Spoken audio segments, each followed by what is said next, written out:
మనం బంగాళదుంపల్ని కూరగా వండుకు తిన్నా, ఒట్టిగా ఉడకబెట్టుకుని కానీ పైన మసాలా ఇట్లా చల్లుకు తిన్నా దీనివల్ల ఆకలి తగ్గుతుంది, ఆకలి తీరిన ఫీలింగ్ బాగా కలుగుతుంది.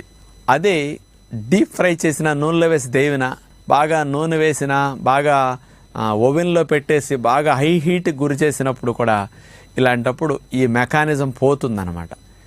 ఏమిటంటే బంగాళదుంపల్లో పొటాటో ప్రోటీనేజ్ ఇన్హిబిటర్ 2 అని ఉంటుందన్నమాట.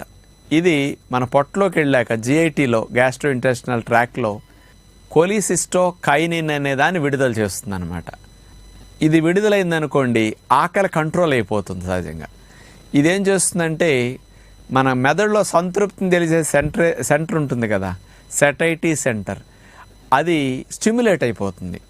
అది స్టిమ్యులేట్ అయిందనుకోండి చాలు ఆహారం ఇక తినొద్దు, మరి ఇంకోసారి